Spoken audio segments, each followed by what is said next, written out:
क्यों लगाया जाता है टैरिफ? टैरिफ वॉर का असल कारण क्या? अमेरिका चीन ट्रेड वॉर, किसकी जीत किसकी हार? भारत को रास आई चीन अमेरिका की लड़ाई। नमस्कार, आप देख रहे हैं न्यूज 18 एक्सप्लेनर, जहां हम जटिल मुद्दों को समझाते हैं आसान भाषा में। मैं हूं आपके साथ सूरज भारद्वाज और आज बात करेंगे एक ऐसे मुद्दे की जिसने पूरी दुनिया की अर्थव्यवस्था को हिलाकर रख दिया है। मुद्दा है अमेरिका द्वारा एक के बाद एक कई देशों पर टैरिफ लगाने का। सबसे पहले जानते हैं टैरिफ होता क्या है। सीधे शब्दों में कहें तो टैरिफ यानी टैक्स। जब एक देश दूसरे देश से कोई सामान खरीदता है, जैसे मोबाइल फोन, स्टील, अनाज, तो उस पर एक टैक्स लगाया जाता है। इसी टैक्स को टैरिफ कहते हैं। अब सवाल यह भी उठता है कि जब सभी देशों में सामान का लेन देन चलता रहता है तो बीच में टैरिफ की जरूरत क्यों पड़ी? छोटे से उदाहरण से समझते हैं। मान लीजिए भारत अमेरिका को चावल बेच रहा है। शुरुआत में अमेरिका के पास चावल नहीं था, तो वो भारत का चावल बिना टैक्स के खरीद रहा था। लेकिन जैसे ही अमेरिका ने खुद चावल उगाना शुरू किया, उसने भारत से आने वाले चावल पर टैरिफ लगा दिया ताकि उसका अपना चावल सस्ता और ज्यादा बिकने वाला बन जाए। टैरिफ से अमेरिका को दो फायदे मिले। पहला, टैक्स के रूप में आमदनी, और दूसरा, अपने प्रोडक्ट की बिक्री और आत्मनिर्भरता को बढ़ावा। इस लिहाज से अपनी अर्थव्यवस्था को बैलेंस करने के लिए टैरिफ लगाना गलत नहीं है। पर ट्रंप के टैरिफ पर इतना बवाल क्यों? आखिर ट्रंप चाहते क्या हैं? अमेरिका के निशाने पर कौन है? ये समझने के लिए हमें थोड़ा पीछे जाना होगा। असल में कहानी शुरू होती है 2017 में, जब डोनाल्ड ट्रंप पहली बार अमेरिका के राष्ट्रपति बने। आपको याद होगा, उनका नारा था अमेरिका फर्स्ट। ठीक उसी तरह जैसे महात्मा गांधी ने स्वदेशी आंदोलन में विदेशी वस्तुओं के बहिष्कार का नारा दिया था, पीएम मोदी ने मेक इन इंडिया का नारा दिया था। दशकों से ट्रंप यही कहते आ रहे हैं कि अमेरिका को अपनी अर्थव्यवस्था को बचाने के लिए टैरिफ का सहारा लेना होगा। ट्रंप के पहले कार्यकाल के दौरान मार्च 2018 में भी अमेरिका ने भारत के स्टील पर 25 और एल्यूमिनियम पर 10% टैरिफ लगाया था। इतना ही नहीं, 2019 में अमेरिका ने भारत को मिलने वाला जीएसपी स्टेटस भी हटा दिया। ये एक खास दर्जा था जिससे भारत का कुछ सामान बिना टैक्स के अमेरिका में जाता था। उस समय भी भारत ने तुरंत जवाबी कार्रवाई नहीं की थी, बल्कि एक साल बाद जून 2019 में भारत में अमेरिका के 29 प्रोडक्ट्स पर टैरिफ लगाया गया था। इस बार अमेरिका ने भारत पर 26% टैरिफ लगाया है। भारत भी अमेरिका को बहुत सारी चीजें बेचता है, लेकिन ट्रंप सरकार ने इन चीजों पर टैक्स बढ़ा दिया है। भारत अमेरिका को फार्मास्यूटिकल्स, ऑटोमोबाइल, स्टील, इलेक्ट्रॉनिक्स और टेक्सटाइल जैसे प्रोडक्ट निर्यात करता है। 26% का टैरिफ होने से भारतीय प्रोडक्ट अमेरिका में महंगे हो जाएंगे, जिससे भारतीय कंपनियों की बिक्री घट सकती है। अमेरिकी कंपनियां भारत से कम सामान खरीदेंगी, जिससे भारतीय निर्यातकों को नुकसान होगा। लेकिन इस आपदा में भी भारत ने अवसर ढूंढ लिया है। भारत के commerce and industry minister Piyush Goyal ने न्यूज 18 के ही मंच पर बताया कि भारत को ट्रंप के टैरिफ से डरने की जरूरत नहीं है।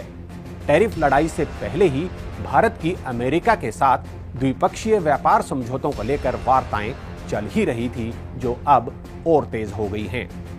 और इस बातचीत का फायदा भारत को मिलना तय है।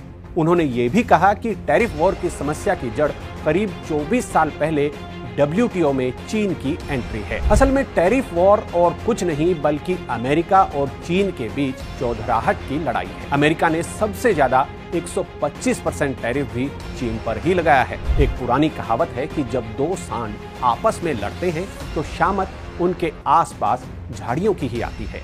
आज ऐसा लग रहा है कि अमेरिका चीन के पीछे पड़ा है, लेकिन इसके लिए चीन भी उतना ही जिम्मेदार है, और ये बात भारत से बेहतर कौन जान सकता है। चीन बाजार में सस्ता माल बेचता है। चीन की बनी वस्तुओं ने हमारे मैन्युफैक्चरिंग उद्योग को भारी नुकसान पहुंचाया है। ये सिलसिला 24 साल पहले शुरू हुआ, जब चीन WTO यानी विश्व व्यापार संगठन का सदस्य बना। चीन ने कम लागत पर मैन्युफैक्चरिंग का बड़ा खेल खेला, बड़ी बड़ी फैक्ट्रियां लगाई, करोड़ों मजदूरों से सस्ते में दिन रात काम करवाया।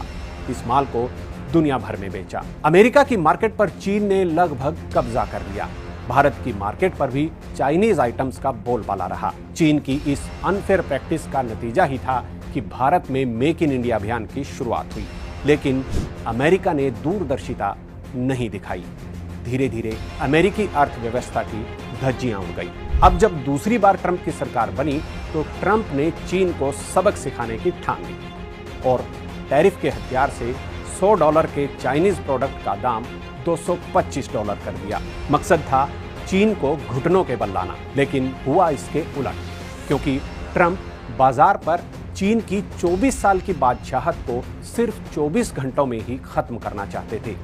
चीन ने कहा कि अमेरिका की जबरदस्ती के आगे झुकने की बजाय वो आखिरी दम तक लड़ना पसंद करेगा। दोनों देश एक दूसरे पर टैरिफ की बेतुकी बढ़ोतरी करने में लगे हैं। इसी बीच अमेरिका ने चीन की चालबाजी को भांपकर अंतर्राष्ट्रीय समुदाय को अपने साथ लेने का पासा फेंका, जिसमें चीन को छोड़कर करीब 75 देशों पर लगाए गए टैरिफ पर 90 दिनों के लिए ब्रेक लगा दी और 125% टैरिफ के साथ चीन को टाइट कर दिया। हालांकि ट्रंप पर अमेरिकी निवेशकों और उद्योगपतियों का दबाव भी बढ़ चुका था। उनकी मांग थी कि ट्रंप टैरिफ की बेतहाशा बढ़ोतरी को हटाएं या फिर उसे घटाएं, लेकिन ट्रंप ने ना तो टैरिफ हटाया और ना ही उसको घटाया, बल्कि बीच का रास्ता अपनाकर 90 दिन के लिए ब्रेक लगा दी। अब पूरी दुनिया की नजरें अमेरिका और चीन की इस नूरा कुश्ती पर टिकी हुई हैं, क्योंकि दुनिया की तकरीबन आधी अर्थव्यवस्था ये दोनों देश चलाते हैं। जानकारों का मानना है कि अमेरिका भले ही सुपर पावर है, लेकिन चीन से उलझकर वो ज्यादा नुकसान में रह सकता है। अगर चीन को एक आंख का नुकसान होता है तो अमेरिका अपनी दोनों आंखें खो देगा। दुनिया का एक बड़ा हिस्सा भी आंशिक रूप से अंधा हो जाएगा। अब बात भारत की। मौजूदा हालातों में भारत को आपदा में अवसर तलाशने होंगे। ये चीन की मनमानी पर अंकुश लगाने के हवन में आहुति देने का एक बेहतरीन मौका है। अमेरिका और चीन के बीच के तनाव में भारत कुछ ऐसे प्रोडक्ट्स एक्सपोर्ट कर सकता है जिनकी सप्लाई पहले चीन करता था।